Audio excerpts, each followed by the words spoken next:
Kasihan sekali Pak Anies ini. Beliau yang pertama kali ditanya terkait anggaran APBD DKI 80 triliun oleh Pak Prabowo pada debat pertama, bahkan dibully pendukungnya setelah itu. Namun dianggap menyerang personal ketika balik bertanya pada debat ketiga terkait situs Kemenhan yang justru kebobolan hacker. Padahal total akumulasi anggarannya hampir menyentuh 700 triliun. Kasihan sekali Pak Anies ini. Beliau dibully karena bertanya terkait kesejahteraan prajurit, sementara Menhannya menguasai 340.000 hektar lahan negara. Padahal pertanyaan yang sama, bahkan lebih personal, sudah pernah Pak Jokowi tanyakan dalam debat Pilpres 2019. Bahkan Pak Jokowi menyampaikan yang jauh lebih personal dari itu. Kasihan sekali Pak Anies ini. Beliau berulang kali dituduh terlalu berambisi menjadi presiden, padahal baru sekali mencalonkan. Namun pada saat yang sama, Pak Prabowo sendiri sudah 4 kali mencalonkan diri. Sekali sebagai cawapres dan 3 kali sebagai capres. Lalu siapa yang sebetulnya terlalu berambisi?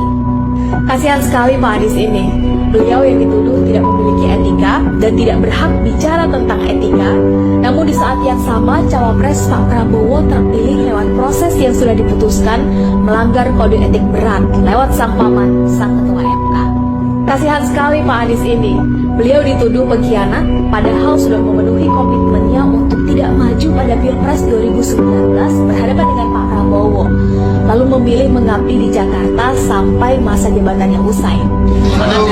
Sebetulnya kami ingin Pak, selanjutnya beliau mengatakan beliau sudah akan sumpah 5 tahun, beliau harus setia kepada sumpahnya kepada rakyat dan sebagainya, ya kan?